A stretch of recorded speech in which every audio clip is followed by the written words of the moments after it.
Hello everyone, स्वागत है आपका आपके अपने YouTube platform education with Sanjeev में। मैं संजीव कुमार आपके सामने अपनी इस महत्वपूर्ण सीरीज की 7वीं क्लास लेकर आया हूं। जैसे कि आप जानते हैं कि इस सीरीज का नाम वोकेबलरी ऑफ कॉन्स्टिट्यूशन है। यानी इस सीरीज में हम कॉन्स्टिट्यूशन के उन शब्दों को ध्यान से पढ़ रहे हैं जो एग्जाम में बहुत ज्यादा पैनिक हमें कर देते हैं या बहुत ज्यादा महत्वपूर्ण होते हैं। और इस 7वीं क्लास में हमने एक बिल्कुल छोटा सा एक टॉपिक लिया है, राज्य सरकार। लेकिन इस छोटे से टॉपिक में बहुत सारी बड़ी बातें हैं। कैसे? जैसे आप जानते हैं कि भारत में 28 राज्य हैं और 8 केंद्र शासित प्रदेश हैं। लगभग 36 हमारे पास डायरेक्ट इनडायरेक्ट या स्टेट एंड यूटीज मिलाकर 36 स्टेट टोटल है। लेकिन ये क्या कारण है कि राज्य सरकार केवल 31 ही राज्यों में काम कर रही है? और इसी क्वेश्चन के आंसर को ढूंढने में हमें 15 मिनट की एक बेहतरीन क्लास करनी होगी। बिना समय गंवाए हम अपनी क्लास स्टार्ट करते हैं। और क्लास में इस बात का विशेष ध्यान रखा जाएगा कि आपके परिवेश में जाकर, आपके लेवल पर जाकर आपको चीजें समझाई जाएं। ऐसा ना हो कहीं कि टीचर का स्टैंडर्ड ये है और स्टूडेंट का ये है, उनके बीच बहुत अच्छे से संबंध बन ही नहीं पा रहा कि किसी चीज को समझाया जा सके या नॉलेज को ट्रांसफर किया जा सके। बिल्कुल आपके स्तर पर आकर काम करते हैं, बिल्कुल ग्रामीण परिवेश से। तो चलिए स्टार्ट करते हैं। ये जो आप मेरे पीछे देख रहे हैं इसका नाम है राज्य सरकार, और यही हमारा आज का टॉपिक होने वाला है। राज्य सरकार क्या है, मैं छोटा सा आपको स्ट्रक्चर बनाकर दिखाता हूँ कैसे काम कर रहा है। तो इस स्ट्रक्चर के माध्यम से ये आप समझ पाएंगे कि चल क्या रहा है पूरे देश में, किस तरीके से राज्य सरकारें काम करती है। सबसे पहले मैं एक चीज लिखकर रफ करना चाह रहा हूं, और वो ये है कि देश में बस एक ही केंद्र सरकार है। जो केंद्र सरकार है वो एक ही है। और ये जो केंद्र सरकार है इसे मैं अपनी क्लास 1 में करा चुका। और केंद्र सरकार में मैंने बहुत अच्छे से बताया था कि संसद यानी कि राष्ट्रपति, यानी कि लोकसभा, और यानी कि राज्यसभा, इन तीनों से मिलकर संसद बनती है। और फिर यहाँ से जो मंत्री निकल कर आते हैं उन मंत्रियों के माध्यम से, प्रधानमंत्री और अन्य मंत्रियों के माध्यम से केंद्र सरकार चल रही है। पूरे देश का शासन यही संभालती है। तो ये तो बस वन लाइन एक छोटी सी बात थी। इसे 99% या 90% स्टूडेंट जानते हैं। और अगर नहीं जानते तो आप क्लास नंबर 1 को देखकर आ सकते हैं। अब ये जो क्लास होने वाली है राज्य सरकार, ये बहुत इंपॉर्टेंट है। ये क्यों इंपॉर्टेंट है? क्योंकि राज्य बहुत सारे हैं। अब देश तो एक ही है, तो एक ही व्यवस्था है, लेकिन राज्यों के लिए क्या है तो हम बात कर लेते हैं। देखिए, बात क्या है कि देश में 28 राज्य हैं और 8 केंद्र शासित प्रदेश हैं। तो 28 राज्यों को मैंने यहाँ दो भाग में डिवाइड कर लिया, एक ये, और 8 केंद्र शासित प्रदेशों को मैंने यहाँ डिवाइड कर लिया। अब जो 28 राज्य हैं इसे फिर मैंने दो पार्ट में डिवाइड किया है, एक इधर और एक इधर। ठीक। अब ये जो दो स्टेट हैं, दो टाइप लिखी है मैंने स्टेट्स की। इसमें एक तरफ में लिख रहा हूँ 22 और एक तरफ में लिख रहा हूँ केवल 6। यानी कि 6 और 22 28 हो जाते हैं। अब इसे भी मैं दो भागों में डिवाइड कर लेता हूँ, और इसमें एक तरफ में लिखता हूँ केवल 3 और एक तरफ में लिखता हूँ 5। 5 और 3 8। यानी कि ये पूरा स्ट्रक्चर है। भारत के एक एक इंच में कहीं भी कोई भी स्टेट है, वो यूटी है या स्टेट है, वहां किस प्रकार शासन व्यवस्था चल रही है, यही राज्य सरकार समझाने के लिए मैंने ये स्ट्रक्चर बनाया। भाई मैं ये चाहता हूं, आप इतना तो जानते ही हैं कि ये सारे के सारे क्या हैं, स्टेट हैं, और ये सारे के सारे क्या हैं, यूटी है। अब अगर इस पे मैं काम कर रहा हूं तो मैं ये बताना चाह रहा हूं कि 22 राज्यों में जो व्यवस्था है वो व्यवस्था थोड़ी सी अलग है इन 6 राज्यों से। कैसे? इन 6 राज्यों में हमने पार्लियामेंट यानी कि संसद की कॉपी की है। संसद की कॉपी की है। यहां राष्ट्रपति आता था तो राज्यपाल आ गया, यहां लोकसभा आती थी तो विधानसभा आ गई, और यहां राज्यसभा आती थी तो विधान परिषद आ गई। ये बिल्कुल ऐसा ही सेम स्ट्रक्चर है, द्विसदनात्मक इसे बोलते हैं, जो संसद में दिया गया है। यानी कि 6 राज्यों में तो ऐसी व्यवस्था है। बचे हुए शेष 22 राज्यों में व्यवस्था जो है उसमें थोड़ा सा चेंज है, और वो थोड़ा चेंज क्या है मैं आपको बता रहा हूं। यहां होता है गवर्नर और यहां केवल विधानसभा होती है। 22 राज्यों में ये स्ट्रक्चर है। यानी कि विधानसभा दोनों में है। 28 के 28 राज्यों में विधानसभा होने का मतलब है कि मुख्यमंत्री बनता है, लेकिन विधान परिषद नहीं है इन 22 में। हम बात करेंगे किन में, ये बहुत ज्यादा क्वेश्चन पूछता भी है। अब आ जाइए आप 8 केंद्र शासित प्रदेशों में। यहाँ क्या है, यहाँ राज्यपाल नहीं होता बल्कि एलजी होता है, लेफ्टिनेंट गवर्नर, उपराज्यपाल भी जिसे आप बोलते हैं, और विधानसभा है। ये 3 राज्य में यहां लिख देता हूं। दिल्ली में ऐसा है, पांडिचेरी में ऐसा है, और जम्मू कश्मीर में ऐसा है। इन 3 राज्यों में, ये तीनों के तीनों यूटी हैं, इनमें लेफ्टिनेंट गवर्नर और विधानसभा है। यानी कि इन तीनों टाइप के जो राज्य हैं इनमें मुख्यमंत्री बनता है, सीएम होता है इनमें। ये भी ध्यान रखें कि अगर मैं इसे जोड़ दूं तो 22 और 6 28, 28 और 3 लगभग 31 राज्यों में राज्य सरकार बनती है, जो भारत के फेडरल सिस्टम या संघीय स्ट्रक्चर को दर्शाती है। यानी कि इसके माध्यम से पता चलता है कि केंद्र के अपने अधिकार हैं और राज्य के अपने अधिकार हैं।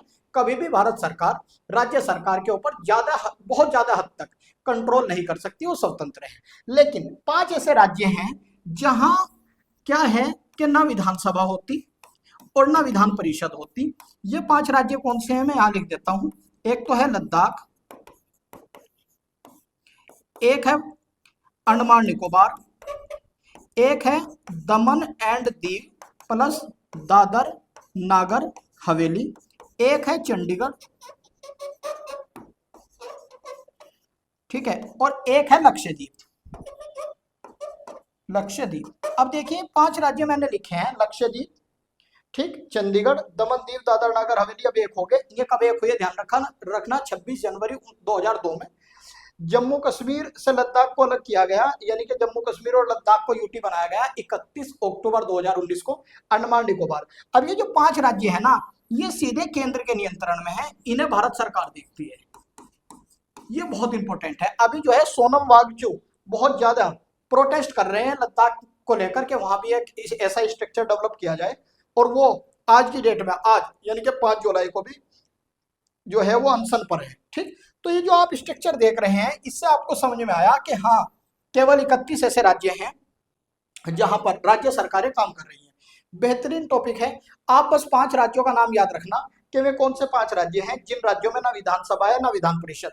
आप ये भी ध्यान रखना कि 3 में कौन से राज्य हैं जो केंद्र शासित प्रदेश होते हुए भी वहां पर क्या है, सीटें हैं विधानसभा की। मैं लिख भी दूं, दिल्ली में 70 विधानसभा की सीटें हैं और 2 बार केजरीवाल जीते, इस बार बीजेपी जीत कर आई है और रेखा गुप्ता करके वहां मुख्यमंत्री है। इसके बाद पांडिचेरी में अभी चुनाव हुए 30 सीटों पर। जम्मू कश्मीर में लगभग 90 सीटों पर चुनाव होते हैं। ये आपको विशेष ध्यान रखना है कि अगर पीओके की सीट भी काउंट कर ली जाए तो टोटल 114 सीटें जम्मू कश्मीर विधानसभा में होती हैं, लेकिन 24 सीटें हमारे पीओके वाले पार्ट में हैं, तो इसीलिए हम जम्मू कश्मीर की 90 सीटें लिख रहे हैं, जिनमें लगभग 48 सीटें कश्मीर घाटी में हैं और 42 सीटें जम्मू में हैं। जम्मू जो पहले आता है और श्रीनगर जो है घाटी जो है बाद में है। तो ये भी 3 राज्य आपको याद रखने, देखो 5 राज्य याद रखने, 3 ये याद रखने हैं जहां सीएम होते हैं, इन तीनों में कोई ना कोई सीएम है आज की डेट में। और ये भी 6 राज्य याद रखने हैं जहां का राज्य विधानमंडल द्विसदनात्मक है। जब आप इन्हें याद कर लेंगे, यानी कि 6 और 5 11 और 4 14, जब इन 14 की आप पहचान कर लेंगे तो शेष जो भी राज्य बचेंगे, जैसे मैं ऐसे ही नाम ले रहा हूँ, उड़ीसा, तमिलनाडु, जैसे मणिपुर, जैसे सिक्किम, जैसे मिजोरम, जैसे मेघालय, जैसे असम, सब में गवर्नर होता है, विधानसभा होती है। तो मैं ये 6 राज्य कौन से हैं इन पर भी बात करने वाला हूं। अब मैं आपको एक पीपीटी के माध्यम से ये बता देना चाह रहा हूं कि ये स्ट्रक्चर है कैसा, इससे आप बहुत अच्छे समझ में आएगा आपको। देखो, आप इस स्ट्रक्चर को ध्यान से देखो और मुझे बताओ, हम अभी यही पढ़कर आए हैं ना। देखो, मैंने बताया राज्य 28 है, 22 में ऐसा स्ट्रक्चर है और 6 में ऐसा स्ट्रक्चर है, पढ़कर आए हैं। इधर है केंद्र शासित प्रदेश 8, इनमें 3 में ऐसा स्ट्रक्चर है, 5 में ऐसा स्ट्रक्चर है। चलिए बात कर लेते हैं स्ट्रक्चर है क्या। ये स्ट्रक्चर क्या है, आप बहुत ध्यान से देखिएगा कि जो 22 राज्य हैं इनमें राज्यपाल भी है। देखो थोड़ा मिसप्रिंट हो गया, पीपीटी जिसने बनाई, पीपीटी बनाने वाले ने थोड़ा सा इसमें मिस्टेक कर दी। वो क्या मिस्टेक है मैं अभी बात करता हूँ। ये जो स्ट्रक्चर है ये 6 राज्यों में है और 22 राज्यों में जो है ये स्ट्रक्चर है, ठीक। ये आप कंफ्यूज मत हो जाना इससे। इन 6 राज्यों में ये स्ट्रक्चर है, यानी कि वहां विधानसभा भी है, विधान परिषद भी। ये क्वेश्चन बार बार आता है कि वे कौन से 6 राज्य हैं जिनमें विधान परिषद भी है।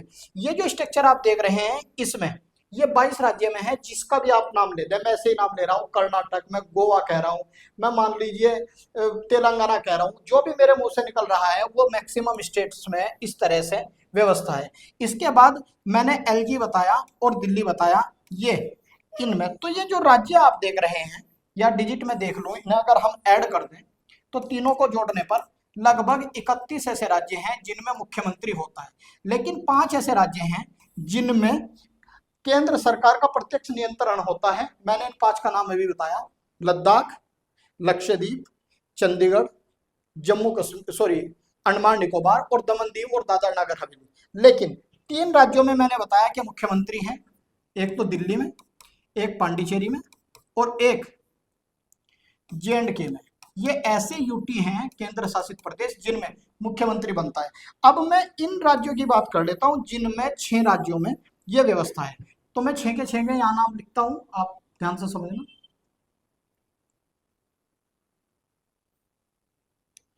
सबसे पहले जो ये व्यवस्था है आंध्र में है, आंध्र प्रदेश। फिर ये महाराष्ट्र में है, फिर ये यूपी में है, फिर ये कर्नाटक में है, फिर ये बिहार में है और फिर ये तेलंगाना में है। थोड़ा एडवांस बनिए, छोटी छोटी चीजों से कंफ्यूज होने की जरूरत नहीं है। अपने माइंड को ब्लेड की तरह एकदम रखिए। जो कॉन्फिडेंस आप मेरी आवाज में देख रहे हैं वो कॉन्फिडेंस मैं आपके अंदर देखना चाहता हूँ। अगर पता है तो सब कुछ पता है। जो टॉपिक आपने पढ़ लिया उसके बारे में A to Z चीजें पता है और पूरे आत्मविश्वास के साथ पता है। अगर ये पीपीटी आप देख रहे हैं, 6 ऐसे स्टेट हैं जिनमें ये द्विसदनात्मक विधानमंडल है, तो ये 6 राज्य आपको याद रखने हैं, आंध्र प्रदेश, महाराष्ट्र, यूपी, कर्नाटक, बिहार और तेलंगाना। इन 6 राज्यों में विधान परिषद भी है। अगर आप एडवांस स्टूडेंट हैं तो इन 6 राज्यों की विधान परिषद की सीटें भी याद रखेंगे आप। और 22 ऐसे राज्य हैं जिन राज्यों में क्या है, सिर्फ राज्यपाल होता है और विधानसभा होती है। अब मैं राज्य सरकार में ये बता पाऊंगा आपको कि क्या क्या हम इसमें शामिल करते हैं। छोटी सी और इंफॉर्मेशन आपको दूंगा, उससे आप समझ पाएंगे। ये आपने समझ लिया होगा, अब समझें क्या है। देखो मैं यूपी का एग्जांपल लेता हूं। यूपी, ये यूपी है और यूपी उन्हीं में से है जिनमें द्विसदनात्मक विधानमंडल है। यहाँ राज्यपाल है, यहाँ सीटें हैं विधान सभा की और यहाँ सीटें हैं विधान परिषद की। ये जो सीटें हैं ये आप देख रहे हैं, ये पूरा स्ट्रक्चर है, इसे राज्य विधानमंडल बोलते हैं और आर्टिकल 168 में है। अगर आप इसे जानना चाह रहे हैं, इसे मैं जो बोलता हूँ वो बता रहा हूँ, इसे मैं छोटी संसद बोलता हूँ। राज्य की छोटी संसद जो सिर्फ राज्य के लिए कानून बनाती है। सभी राज्यों में ऐसा है, 6 राज्यों में ये व्यवस्था है, 22 राज्यों में ये नहीं है, बस ये व्यवस्था है। ठीक, अब होता क्या है कि यूपी में 403 सीटें हैं और मैंने ये बताया है कि सरकार बनाने का फार्मूला टोटल सीटों का 50% + 1 होता है। अब मुझे ये पता कि 403 सीटें हैं, मैं 404 ले लेता हूं मान लो, ठीक है। इसका 50% जब हम देखते हैं से ज्यादा तो लगभग 202 या +1, ठीक, लगभग इतने किसी भी पार्टी को चाहिए यूपी में अपनी सरकार बनाने के लिए। अब जो यूपी में सरकार है इसके बारे में जब आप देखते हैं तो मुख्यमंत्री योगी आदित्यनाथ जी हैं। अब ये ध्यान रखना है, इन पर हुआ है चुनाव और चुनाव में मैं 202 सीटें बीजेपी को दे रहा हूँ। मान लो अभी सरकार भी चल रही है, 202 सीटें बीजेपी के पास है और 98 सीटें जो हैं वो मान लो सपा के पास है, 300 होगी और 103 सीटें जो हैं कांग्रेस के पास है। तो ये जो सरकार बन रही है, राज्यपाल इनवाइट करेंगे सबसे बड़े दल को और ये 202 लोग जो हैं ये सरकार बना रहे हैं। लेकिन सबसे पहले राज्यपाल जी सीएम को शपथ दिलाते हैं और सीएम के कहने पर फिर अन्य मंत्री शपथ लेते हैं। कोई रक्षा मतलब शिक्षा मंत्री, ऊर्जा मंत्री, चिकित्सा मंत्री, इस तरह से ये बना है मंत्री परिषद, यानी कि काउंसिल ऑफ मिनिस्टर, मंत्री परिषद। और ये जो मंत्री परिषद बना है बस यही सरकार है, यानी कि ये राजनीतिक कार्यपालक है। इसके लिए आपको कार्यपालिका और विधायिका की एक क्लास देखनी पड़ेगी, वैसे आप समझ पा रहे हो। अब ये जो सरकार है ये सरकार किससे मिलकर बनती है, मुख्यमंत्री प्लस अन्य मंत्री, साथ में विधानसभा, विधान परिषद और राज्यपाल, ये सब सरकार के हिस्से हैं। इन सब के बिना सरकार या कोई भी काम नहीं हो सकता। यही व्यवस्था आपको ध्यान रखनी है। हम सब राज्यों की नहीं पढ़ सकते, मैंने यूपी हमारा स्टेट है उसके बारे में स्ट्रक्चर बता दिया आपको। यही इस तरीके से क्या होते हैं, मुख्यमंत्री जो होते हैं एक तरह से कार्यपालिका पूरी की पूरी जो है वो इनके हाथ में है। यही प्रत्येक विभाग का, प्रत्येक व्यवस्था का, चिकित्सा का, सड़क का निरीक्षण करते हैं, देखते हैं, या इनके मंत्री देखते हैं। लेकिन ये मुख्यमंत्री जो है तब है जब निरीक्षण करते हैं। लेकिन जैसे ही ये लखनऊ विधानमंडल में प्रवेश कर जाते हैं तो ये हो जाते हैं MLA, member of legislative assembly, और इसके सदस्यों को बोलते हैं MLC, हिंदी में दोनों को विधायक बोलते हैं। तो बहुत अच्छे से समझ आया होगा कि राज्य सरकार क्या है। वर्तमान समय में 31 राज्यों में राज्य सरकार चल रही है। आपके लिए बेहद इंपॉर्टेंट है। 36 में से 31 राज्यों में राज्य विधानमंडल है, वो कैसे हैं, वहां कैसे सीएम बनते हैं, आपने समझ लिया। यूपी का एग्जांपल हमने ले लिया। यूपी की विधान परिषद की कितनी सीटें हैं, मुझे कमेंट सेक्शन में जरूर बताएं। और मुझे ये भी बताते रहें कि इस सीरीज के इन शब्दों पे जो काम हम कर रहे हैं, क्या ये कारगर है, आप तक मेरी बात पहुंच रही है, तो मुझे कमेंट सेक्शन के माध्यम से जरूर बताएं। अपनी क्लास को यहीं विराम देता हूं। Thank you so much.